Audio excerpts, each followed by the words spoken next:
tal amigos? ¿Cómo están? Bienvenidos a su programa Diálogos Divinos. Les saludamos el doctor Salvador Tomasini. Hola amigos, ¿cómo están? Alejandro Carrega. Hola, buenas noches. Y su servidora Alejandra López. Bien, damos inicio a la lección número 12 de nuestro programa Introducción a la Divina Voluntad. Y es como vimos en el programa anterior, insiste Jesús en llegar a la verdadera humildad.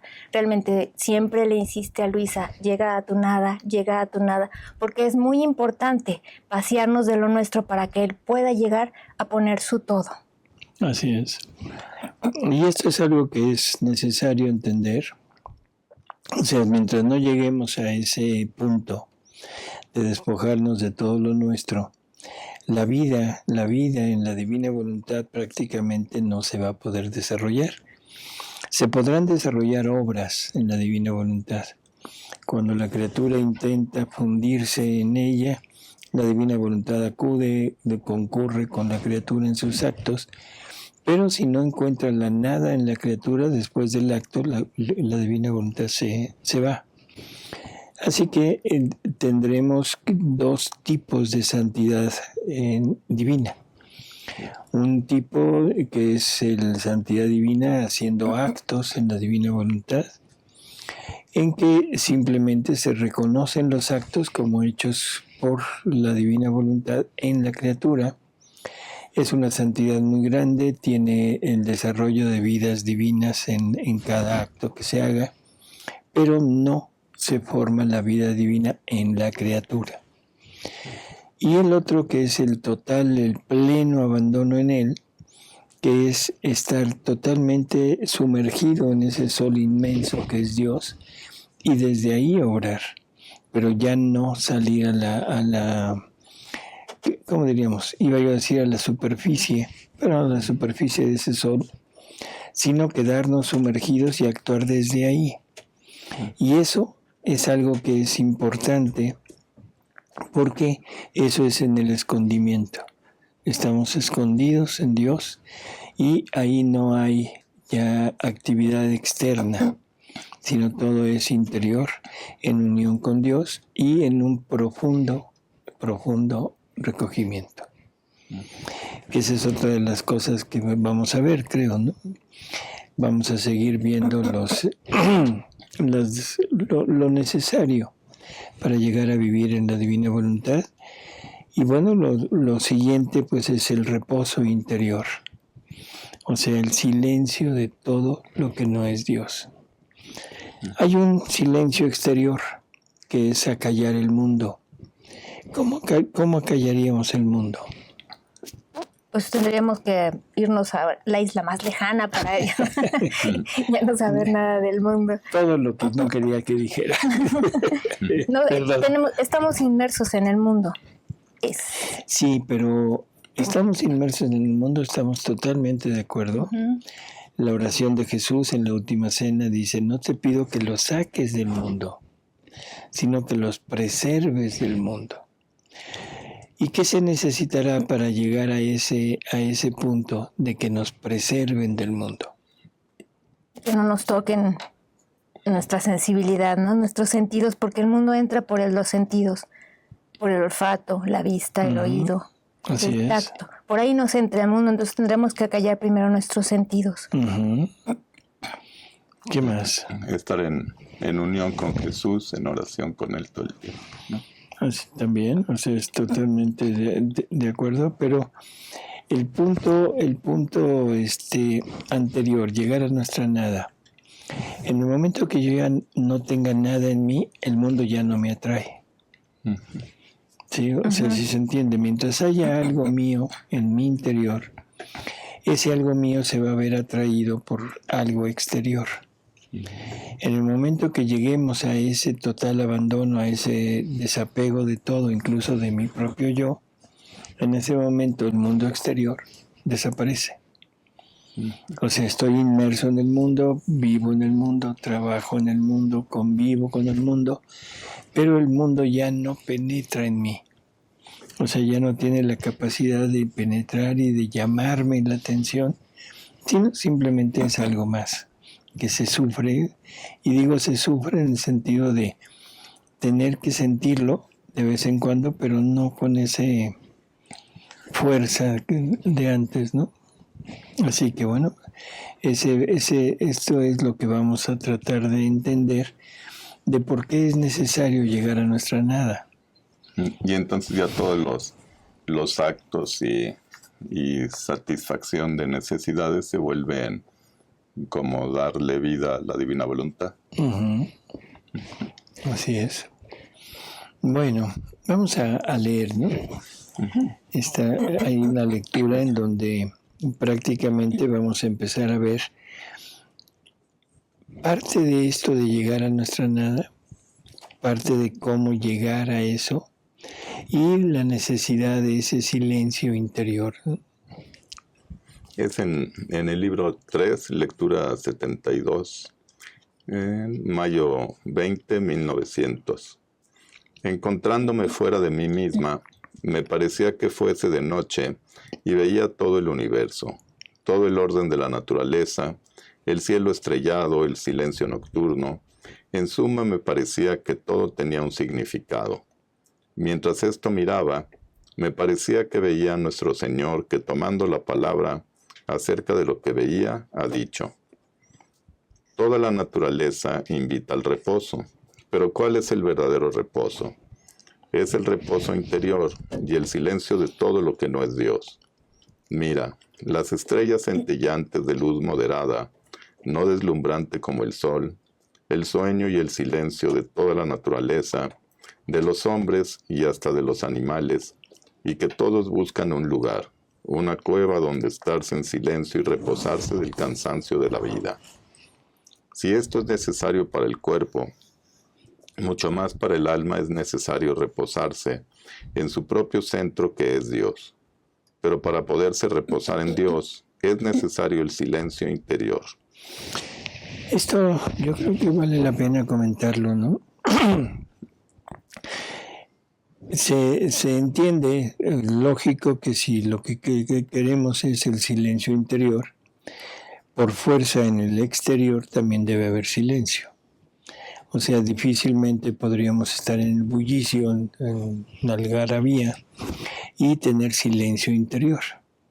Entonces, como que van de la mano el silencio exterior con el silencio interior. En la medida que vamos teniendo este silencio interior, es en la medida en la que vamos permitiendo que la divina voluntad se acerque, que la divina voluntad llegue a formar prácticamente vida en nosotros. ¿Por qué? Porque estamos no dispersos, ese es el silencio. Todas nuestras potencias están enfocadas a conseguir este reino de la divina voluntad en nosotros, y por lo tanto la divina voluntad encontrará el vacío necesario para poder desarrollar su vida en la criatura. Así que es total y absolutamente de necesidad, primero, que intentar llegar a nuestra nada. Segundo, el silencio. El silencio, tanto exterior como interior. En ese silencio entrar en la oración. Y ahí es en donde se podrá tener esa iluminación, vamos a llamarlo así, para descubrir toda la parte interior de la obra y de todo lo que la divina voluntad hace. Como al cuerpo le es necesario el silencio exterior para poderse plácidamente adormecer. Pero ¿cuál es este silencio interior? Es hacer callar las propias pasiones, teniéndolas en su lugar. Es imponer silencio a los deseos, a las inclinaciones, a los afectos, en suma, a todo lo que no llama a Dios. Ahora, ¿cuál es el medio para llegar a esto? El único medio y de absoluta necesidad es deshacer el propio ser y reducirse a la nada, como era antes de que fuera creada, y cuando haya reducido a la nada su ser, retomarlo en Dios. Esto es lo que comentábamos hace unos momentos. O sea, necesitamos esa parte de, ¿qué podríamos llamarla? Como de humildad en virtudes, que es no reconocer nada en nosotros. Y en ese momento estamos abriendo las puertas a que este querer divino, esta divina voluntad penetre y haga vida en cada uno, ¿sí? Y haciendo vida, prácticamente todo lo exterior, todo lo que es ajeno a Dios, pierde importancia. Ya no nos llamaría ni la potencia, ni la sabiduría, ni la belleza de las cosas exteriores, sino estaríamos enfocados y totalmente sumergidos en la contemplación, en la, más que contemplación, en la vivencia de todo lo que Dios ha creado para toda la humanidad. Hija mía, todas las cosas tienen principio de la nada. Esta misma máquina del universo que tú ves con tanto orden, si antes de crearla hubiera estado llena de otras cosas, no habría podido poner mi mano creadora para hacerla con tanta maestría y dejarla tan espléndida y adornada. A lo más habría podido deshacer todo lo que podía estar, y después rehacerla como a mí me agrada. Pero estamos siempre allí, en que todas mis obras tienen principio de la nada. Y cuando hay mezcla de otras cosas, no es decoroso para mi majestad descender y obrar en el alma. Pero cuando el alma se reduce a la nada y sube a mí, y toma su ser en el mío, entonces yo obro como el Dios que soy, y el alma allí encuentra el verdadero reposo. He aquí como todas las virtudes tienen principio en la humildad y en el aniquilamiento de sí mismo. Bueno, reitera esta necesidad de llegar a la nada. Y algo que es realmente importante no es quedarnos en la nada, sino una vez que hemos deshecho nuestro ser ahí, llegar a ese punto, hay que retomar nuestro ser, pero retomarlo en Dios. Y entonces vamos a retomar el verdadero ser que Él quería, que Él creó en nosotros. Así que no es nada más llegar a la nada para quedarnos en la nada, sino llegar a la nada para llegar y imbuirnos, mezclarnos con el todo. A ver, entonces cuando Dios creó a Adán, lo creó de la nada y le insufló su ser, el ser de Dios. Uh-huh. Ahora nosotros insistimos en ser alguien ajeno a Dios. Uh-huh. El mundo, el demonio y la carne han insistido en que tenemos que ser alguien ajeno a Dios. Ese ser ajeno a Dios es el que tenemos que sacar para que Dios vuelva a insuflar en nosotros su ser, como aquí dice. Dice, y toma su ser en el mío. Por eso, volverás a tener el ser de Dios y ya no el ser del mundo. Al mundo hay que dejarlo a un lado. Y hay que reconocernos en Dios, hay que reconocernos en Cristo.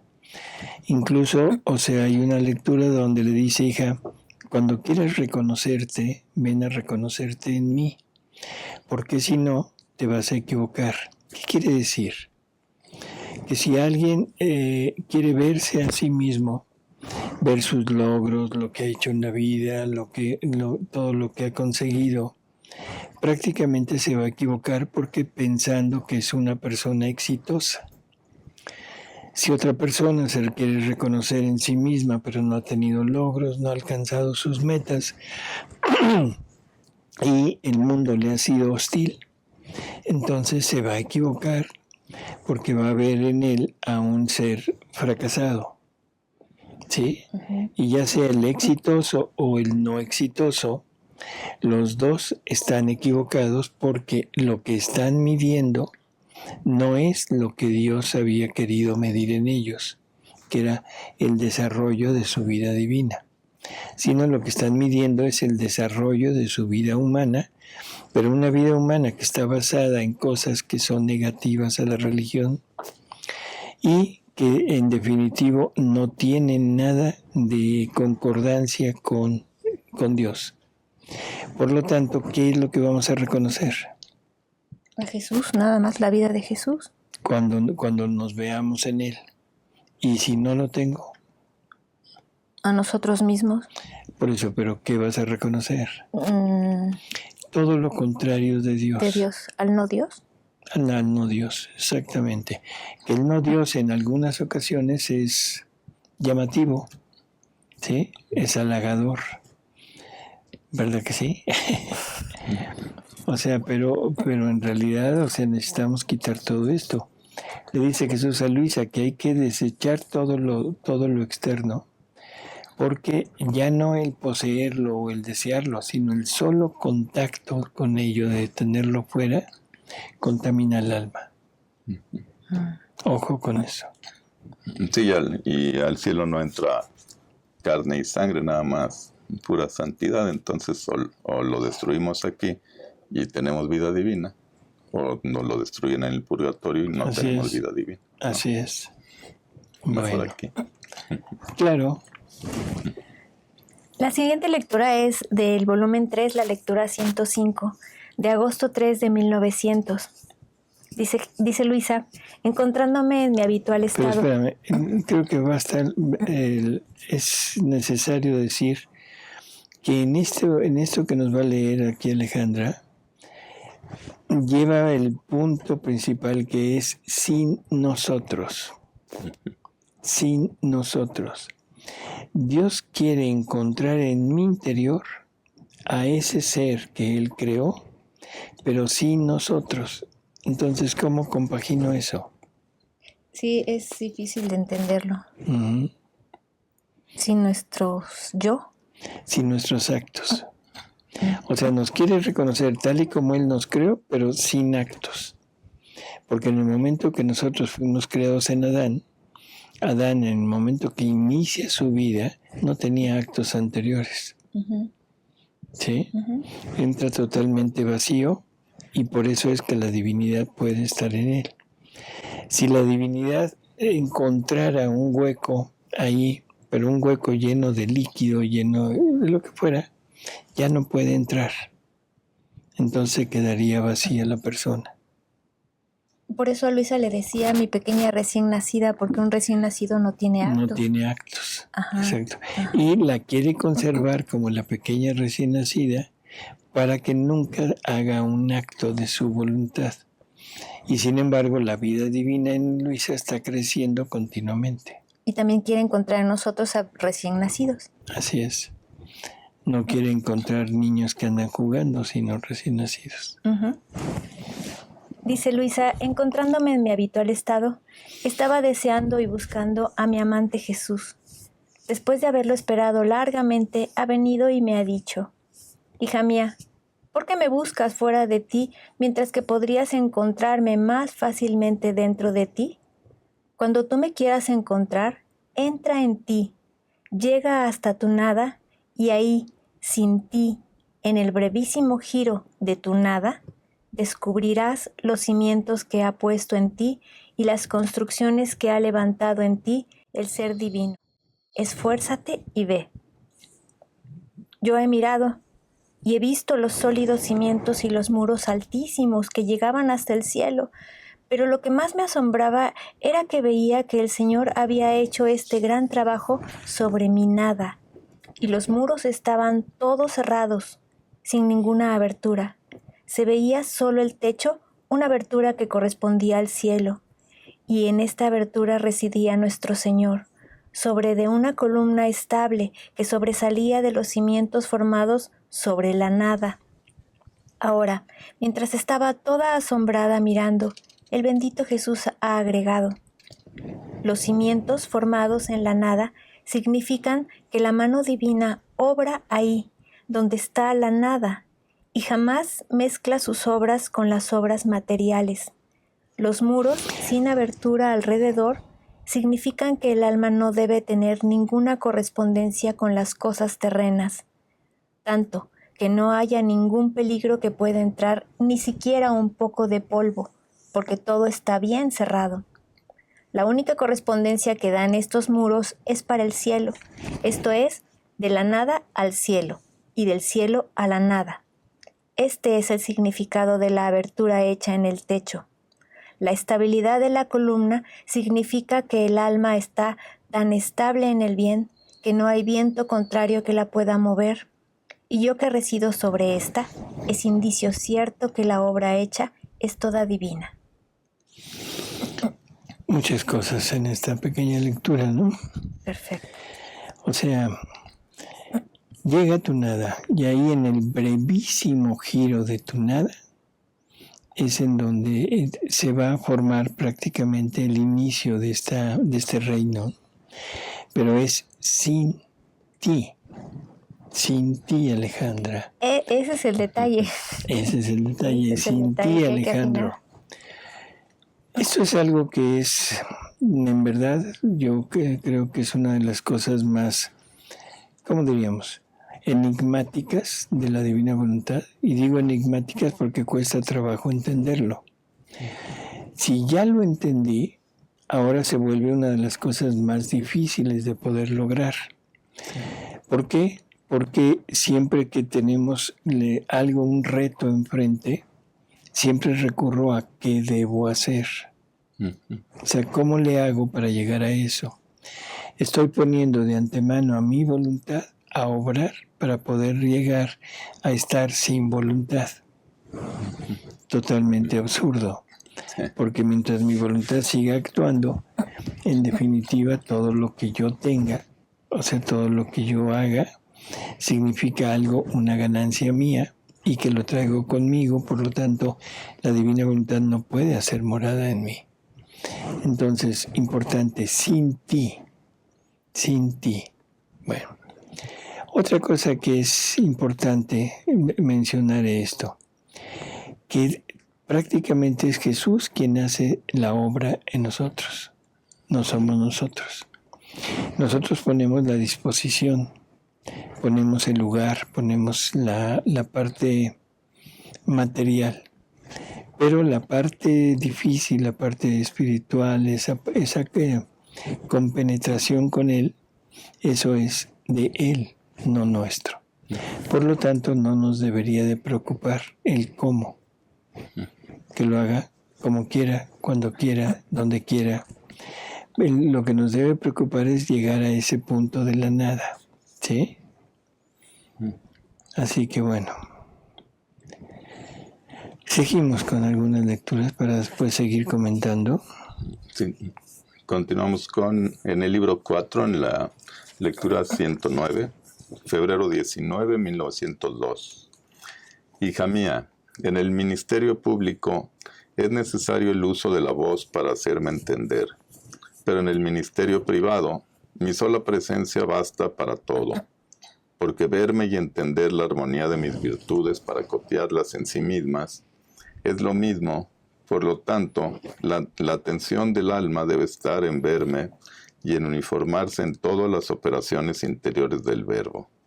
Porque cuando yo atraigo al alma a mí, se puede decir, al menos por ese tiempo, que la tengo en mi presencia, que hace vida divina. Siendo mi luz como pincel para pintar, mis virtudes suministran los diferentes colores, y el alma es como tela que recibe en sí el retrato de la imagen divina. Sucede como aquellos puentes altos, que por cuanto más altos, tanto más precipitan a lo bajo una lluvia abundante. Así el alma, ante mi presencia, se pone en el estado que le conviene, o sea, en lo bajo, en la nada, tanto que se siente destruir, y la divinidad a torrentes hace llover la gracia sobre ella, y llega a sumergirla en sí mismo. Por eso debes estar contenta de todo, si hablo, y contenta si no hablo. Aquí todavía Luisa estaba muy acostumbrada a la presencia física de Jesús. Uh-huh. Bueno, Estamos en 1902. estamos prácticamente al inicio, ¿no? O sea, al inicio, que es cuando Jesús la está acostumbrando, la está llevando prácticamente por el camino de las virtudes, pero sobre todo con Él. Y la fija, ella se fija totalmente en la presencia sensible de Él, ¿no? Así que bueno, poco a poco la va a ir desapegando, poco a poco la va a ir quitando todo esto, pero en el punto en el que la criatura se va deshaciendo de sí misma, es como Dios la va llenando de Él, que ese es el punto. Esto es de lo más, ¿cómo diríamos?, sencillo, pero al mismo tiempo lo más difícil. Lo más sencillo, porque en realidad lo que Jesús nos está pidiendo es: quítate lo tuyo para que yo te llene de lo mío. Y eso es lo más sencillo, llenarme de Él. Pero ahí estriba esa dificultad, que es vaciarme de mí.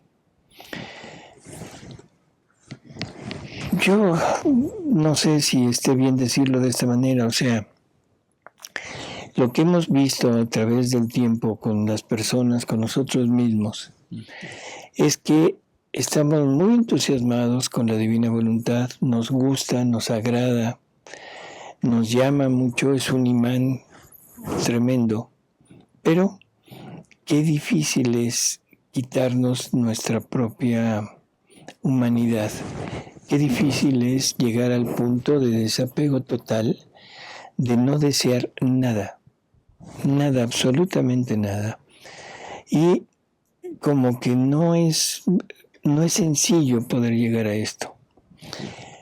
¿Cómo se le puede hacer? O sea, si lo queremos hacer por nosotros mismos, imposible. Entonces, aquí Jesús le dice a Luisa: por lo tanto, la atención del alma debe estar en verme y en uniformarse en todas las operaciones interiores del verbo. Estar atentos a verlo y a estar. Estar atentos, estar siempre fijos en Él, confiando en Él, en la fe de que Él lo va a hacer, y sobre todo ese rodearnos de Él, o sea, rodearnos de la fe, que es Él mismo, y entonces Él nos va a conceder ese desapego total. ¿Sí?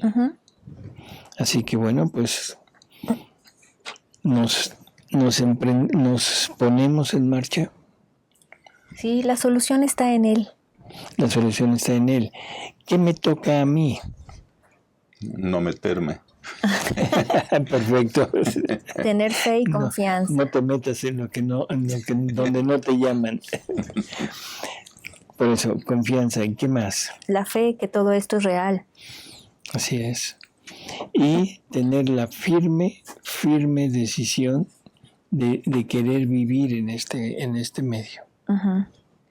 ¿Sí? De unión con Él. A Luisa le preocupaba esto de la nada, ¿verdad? Por la siguiente lectura que vamos a hacer. A Luisa le preocupaba todo, ¿no? Todo. Es que Luisa es la representante de todos nosotros. A ver, vamos a ver. Es en el volumen 8, la lectura 17, de noviembre 18 de 1907. Le dice Jesús: hija mía, ¿y tú te afliges porque te sientes reducida en la nada? Pero fíjate cómo esto, ya Luisa ya está llegando a ese punto. Luisa se siente afligida porque dice: es que no tengo nada. Y realmente físicamente no tenía nada, porque estar en una cama es no tener del mundo. Pero en su interior. No tenía apegos. No tenía apegos, no tenía deseos, no tenía ningún tipo de ligue con el mundo exterior. Su único apego y su único deseo era Jesús. Inclusive sus miserias, ya no tenía miserias, ya estaba vacía de sus miserias. Porque también eso es tener algo. De alguna manera, en esta etapa ya prácticamente ya no tenía miserias porque ya las había vencido.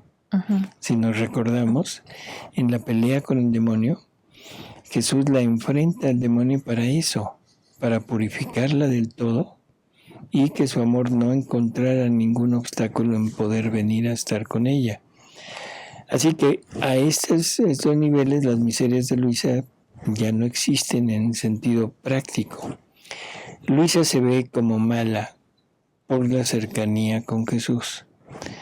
Entonces cualquier ser creado, por muy, ¿cómo diríamos?, perfeccionado que esté, por muy desapegado que esté, el solo hecho de ser creado, el solo hecho de estar en presencia del ser creador, se va a sentir manchada, se va a sentir sucia.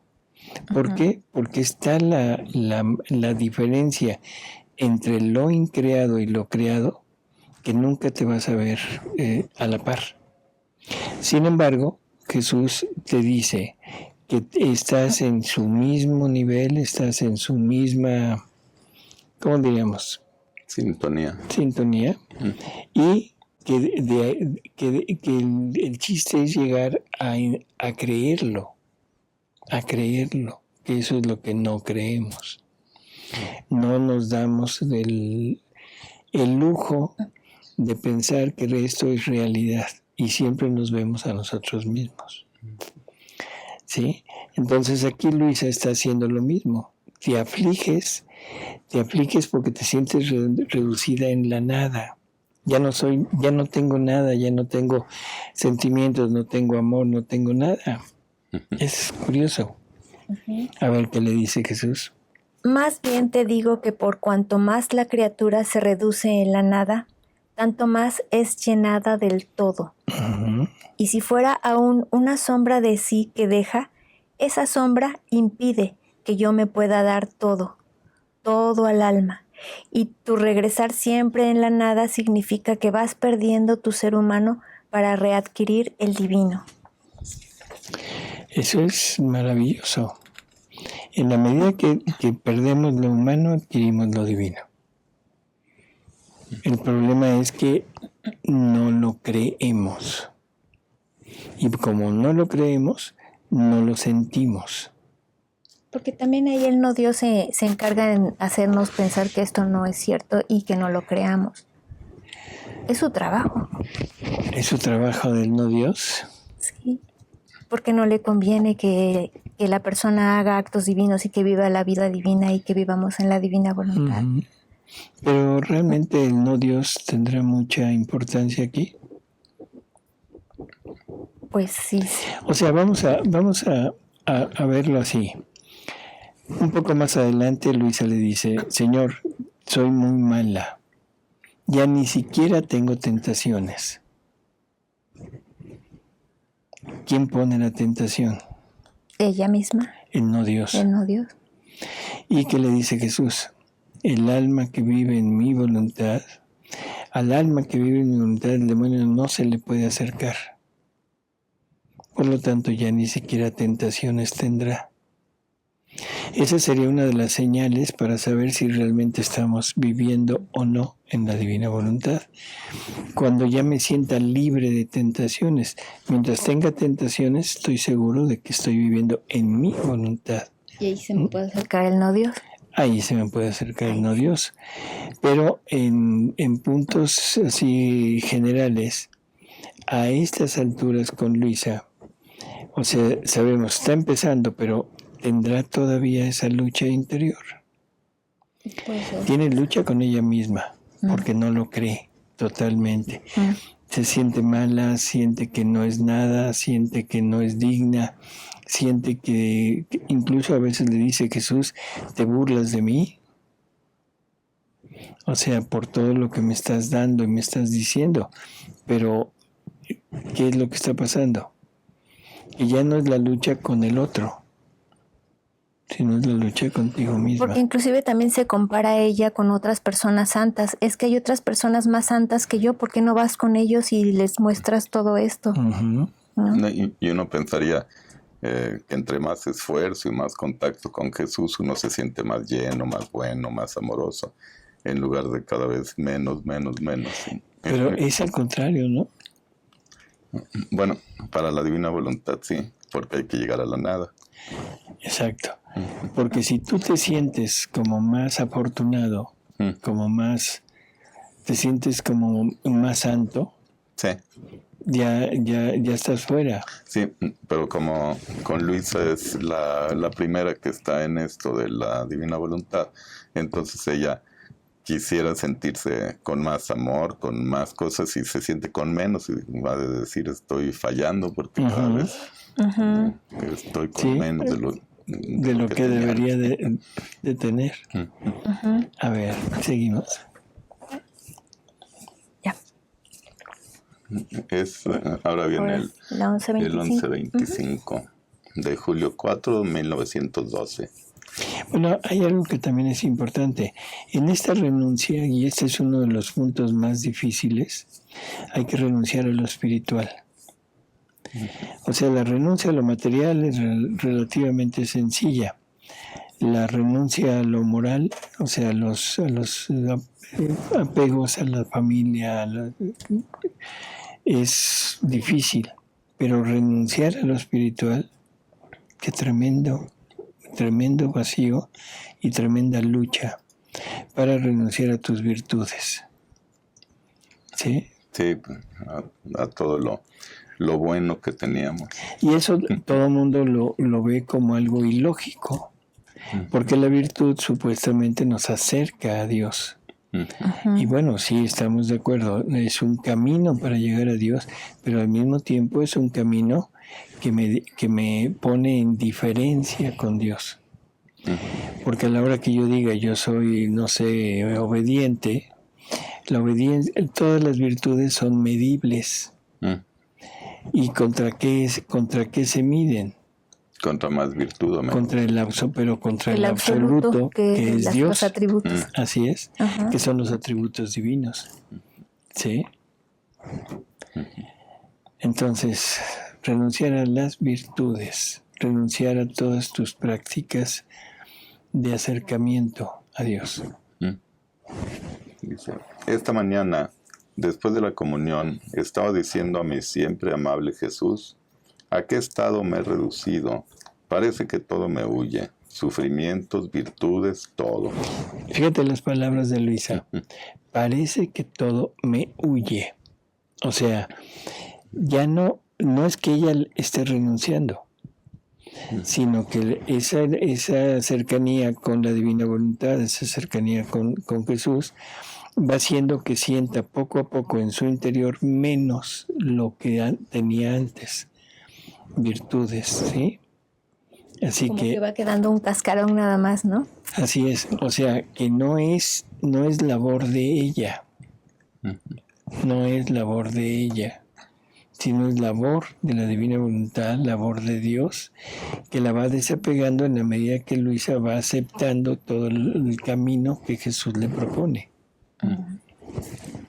Entonces Jesús, hija mía, ¿qué tienes? ¿Quieres perder el tiempo? ¿Quieres salir de tu nada? Ponte en tu puesto, en tu nada, a fin de que el todo pueda tener su lugar en ti. Has de saber que toda tú debes morir en mi voluntad. El sufrir, las virtudes, todo, mi querer debe ser la tumba del alma. Todo debe morir.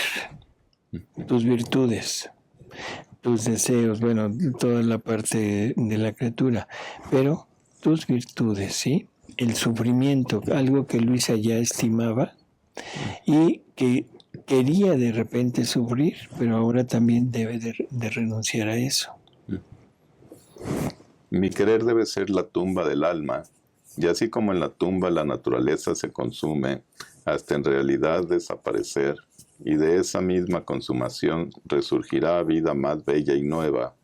Así el alma sepultada en mi voluntad, como dentro de una tumba, morirá al sufrir a sus virtudes, a sus bienes espirituales, y resurgirá en todo la vida divina. Si esto lo entendiéramos, si esto realmente lo pensáramos un momento, no se necesita mucho. ¿Por qué siempre tengo que poner en duda la palabra de Dios? ¿Por qué siempre tengo que ponerme a discernir la palabra de Dios? Se me hace, en verdad, un absurdo total. Porque lo que estoy diciendo no me está diciendo la verdad. O no sé lo que me está diciendo. No, lo que pasa es que no le creo a lo que está diciendo. Y esta última frase es perfecta, ¿no? O sea, el alma debe estar sepultada en mi voluntad como dentro de una tumba. Morirá al sufrir a sus virtudes, a sus bienes espirituales y resurgirá en toda la vida divina. ¿Cuáles serían los bienes espirituales? Todos los actos piadosos que tenemos. Todas las gracias que Dios te ha dado, todo lo que Dios te ha comunicado, esos son sus bienes espirituales. Los dones que te han dado. Y Jesús lo está diciendo de una manera tan sencilla, O sea, que debes estar así, en ese punto, ¿sí? Y solamente de esa manera podrás resurgir a la vida divina. Regresando un poco al Evangelio en las bienaventuranzas, cuando Jesús le dice, bienaventurados los pobres de espíritu, ¿son estos los que renuncian a sus bienes espirituales? ¿Sería lo mismo? De alguna manera, o sea, eso está enfocado hacia esta parte. O sea, ahí todavía es en el sentido de humildad. Sí, ¿cómo diríamos? Una persona que no siente nada que sea ella, que se pone en ese punto de humildad, pero todavía es algo. Para la santidad humana es perfecto. Para la santidad divina, de ahí, de ese estado, debe brincar. Sería un estorbo. Sería un estorbo, porque es una virtud. Hija mía, parece que quieres imitar a los mundanos, que son llevados a lo que está en el tiempo y termina, y a lo que es eterno no lo toman en cuenta. Amada mía, ¿por qué no quieres aprender a vivir solo de mi querer? ¿Por qué no quieres vivir solo de la vida del cielo, aún estando en la tierra? Mi querer es el amor, lo que no muere jamás. Así que para ti el sepulcro debe ser mi voluntad. La lápida que te debe encerrar, lapidar, sin darte la esperanza de salir, es el amor. Y además, cada pensamiento que se refiere a sí mismo, aún sobre las mismas virtudes, es siempre un ganar para sí mismo y huir de la vida divina. En cambio, si el alma piensa solo en mí, me ve solo a mí, toma en ella la vida divina. Y tomando la vida divina, huye la humana y toma todos los bienes posibles. ¿Nos hemos entendido? Aquí otra cosa que está diciendo que es tremenda, porque en realidad así lo veo yo, que dice, y además, cada pensamiento que se refiere a sí mismo, aún sobre las mismas virtudes, es siempre un ganar para sí mismo y huir de la vida divina. O sea, el solo pensar en algo referido a mí, estamos fuera, ¿sí? Qué difícil de veras llegar a este punto de no pensar ni siquiera nada para mí. Sí, no es muy entendible hasta que se va viviendo. En el 19, libro 19, en la lectura 24, mayo 27 de 1926. Hija mía, este sentir de más tu nada no se opone al vivir en mi querer, más bien es un deber tuyo. Todas mis obras están formadas sobre la nada, y por eso el todo puede hacer lo que quiere. Si el sol tuviera razón y se le preguntase, ¿qué haces de bien? ¿Cuáles son tus efectos? ¿Cuánta luz y calor contienes? Respondería, yo no hago nada, solo sé que la luz que Dios me dio está investida del querer supremo, y hago lo que quiere. Me extiendo donde quiere y produzco los efectos que quiere. Y mientras hago tanto, yo quedo siempre nada, y todo lo hace el querer divino en mí. Y así todas las otras obras mías. Toda su gloria es quedar en la nada para dar todo el campo a mi voluntad para hacerla obrar. Solo el hombre quiso hacer sin la voluntad de su Creador.